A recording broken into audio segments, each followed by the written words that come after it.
Maithili express की शानदार प्रस्तुति।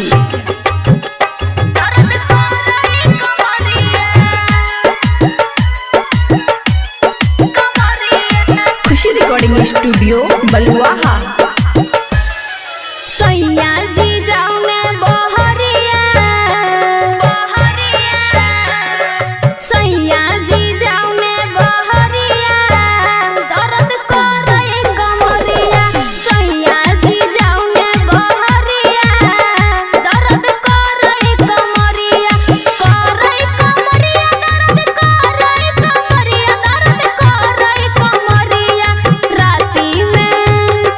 राती में केलो जेलो रहिया, दर्द करे कमरिया। सैया जी जाऊने बहरिया, दर्द करे कमरिया,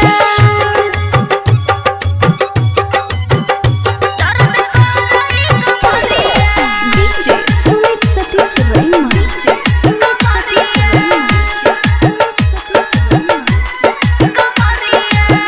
दिन भर सैया बढ़लिया दरदिया, काम न करैया कोनो हरदिया।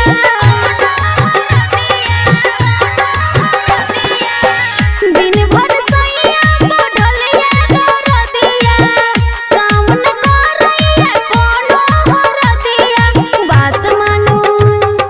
बात मानू सैया परदेसिया, दर्द करे कमरिया। सैया जी जाऊने बहरिया, दर्द करे कमरिया,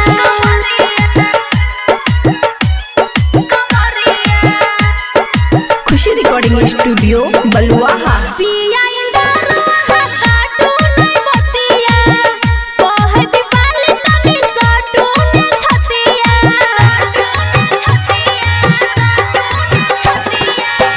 पिया इंदरवा काटू नहीं बतिया, कहे दीपाली तनी साटू ने छतिया। हमरा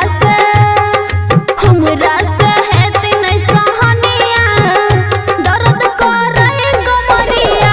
सैया जी जाऊने बहरिया, दर्द करे कमरिया।